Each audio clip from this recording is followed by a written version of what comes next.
Welcome in, guys, to my NFL Week 16 recap. I'm sorry if you see hear any wind or any bullshit, but where I am right now, a lot of wind. So apologies to if you can hear that in the background. But anyway, I know that this is late, but I'm gonna get this over and done with. Week 16, the NFL 2020, the Week 16 NFL season is out of the way. We've got 2 more weeks of the regular season, and then it's over. No football for months after that, but we still at the playoffs and the Super Bowl, so good things still ahead. But hopefully everybody had a good Christmas, Hanukkah, whatever, whatever. Let's get on to the bullshit. Let's stop that all, whatever. Let's get on to the Thursday night game. It was last Thursday, recording on a Thursday morning.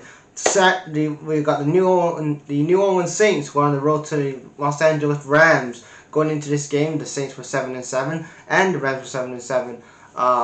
The game 22-30 to the Rams, and now they're 8-7.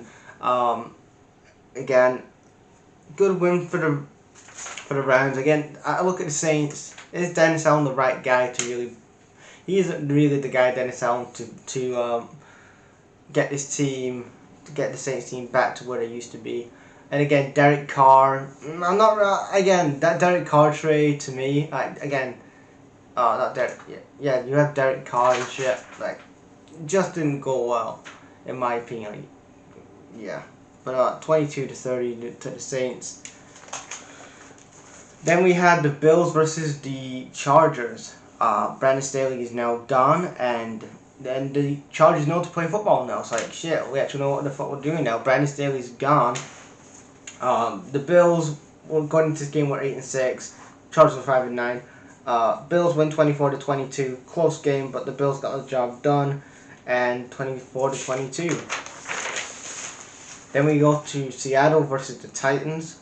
Seattle are going pretty under the radar this year. They're 7-7. Titans are 5-9. Actually, after having Ryan Tannehill for God knows how many years, it looks like they finally have the quarterback. I know you say Malik Willis, but they might have their dude in Tennessee, and that guy is Will Levis. I know he lost, but the performances that he's showing. I know that he's not the Fincharical yet, and you still need people around him, but give him time. Let him cook, as the kids of today would say, and let's see what you have next year. But again, Seattle are now 8-7. They won 20-17. Then we go to the Lions and the Vikings. Big game. The Lions have to win this game to secure the NFC North. They had to win this game to secure the NFC North, and we did that, 30-24. Now we're at 11-4. 11-4, first NFC North championship in 30 years. I know it's been a long time that Lions have won an NFC North championship because of the whole. You got to think at that time the Lions were shit in that time. In the times that we had goodish players, we had like Brett Favre was in the NFC North. You had Aaron Rodgers most recently. The Bears have actually won a couple of NFC North. I don't know how bad Bears football is, but yeah, they have won a couple of NFC North in their time. And the Lions are now 11-4 now, first NFC North championship in 30 years. How far we go in the playoffs? Especially if we need to get Sam Laporte 15 targets, get David Montgomery 15 targets. But I don't know about us in the playoffs. I was like, okay, if we win a playoff game, I'm happy, and that's a good season for the Lions, especially we won a shit NFC North, and we may win a playoff game. That's a pretty good season, especially from last season, when the last few seasons that we've had. But if we can, and this will be our first playoff game at home in Ford Field. That's how bad we've been. We've not had a home game at Ford Field in decades. So we've not had a home game Ford Field ever. So that's great there. Then we have the Colts versus the Falcons, 10-29, and the Falcons get the job done, 10-29. Then we have the Packers versus the Panthers.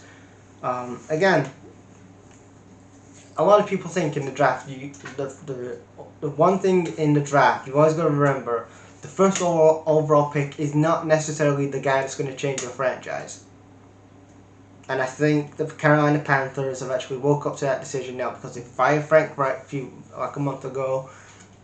They got that first place pick from the Bears. The Bears didn't need that first place pick. They traded that away to the Panthers. They get that first round pick and they get 5'11" Bryce Young. And I think, you look at that quarterback class, I love Anthony Richardson, but I think the best quarterbacks that you've had in this class so far has been Will Levis and C.J. Stroud. They've been the most consistent.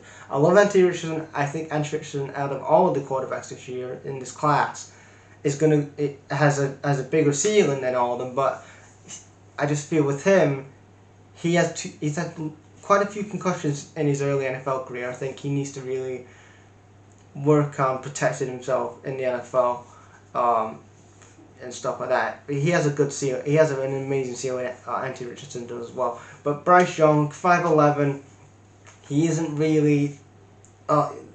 He's a really small quarterback. And if I was the Panthers, I would have gone for Anthony Richardson, or I would have gone for Will Levis or C.J. Stroud, because Bryce Young, he's not the dude. He isn't the dude. And again, I want to give him a chance. It's his first year in the league. But again, let's see what he can do next year. But if he doesn't perform after year 2, you're going to have to maybe think of yourself another quarterback. You've had Sam Darnold. You've had Matt Corral. That again, you got him in 2022. He never played a game because he's been injured. And then you get Bryce Young. And,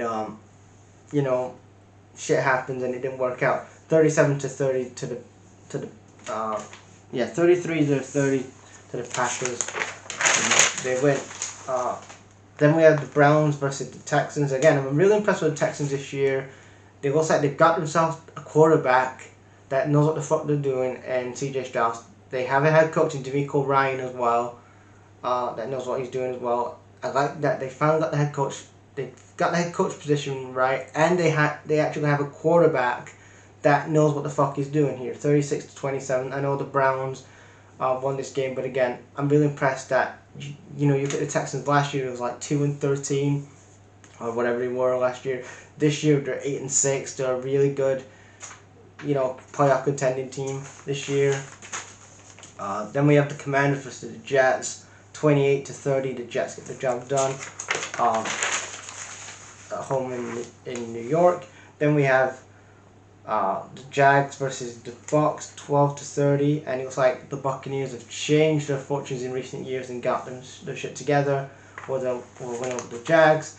Then we have those Cowboys. Remember those damn Cowboys who keep talking about the 1990 Bears? Well, they're back in action, 20-22.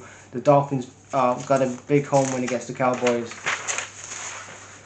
Then we have the Cardinals versus Bears. Football is a battle on this week of who's the worst quarterback. Who's going to be the worst quarterback? Justin Fields or Kyler Murray? Again, the Cardinals and the Bears wishing they never drafted them in the draft respectively, because again, none of the guys have lived up to the hype. Bears win 27-16. 20, and then we have the Patriots defeating the Broncos. And again, Russell Wilson is getting benched in the last 2 games of the season as well. 26-23. The Patriots win. Then we have the Bengals versus the Steelers, 11-34. Again, good turnaround for the Steelers that Matt Canada's gone and they're actually going to play football now and they're looking pretty good. Then we have the Raiders versus the Chiefs, 20-14. Again, what a change around that the Raiders have done. They fired Josh McDaniels and Dave Ziegler. They were fucking the worst head coach and GM respectively, and they've got their shit together now. They're 6-8. Then we have the Ravens versus the 49ers. Both 11-3 teams going into this game. Ravens win 33-19 on the road, so a pretty good road win for the Ravens. And then we have the Giants versus the Eagles. It was 25-37 to the Eagles. Eagles are now 11-4. Giants are now 5-10. So not a bad week in the NFL Week 16. Leave you guys thoughts in the comments, and peace.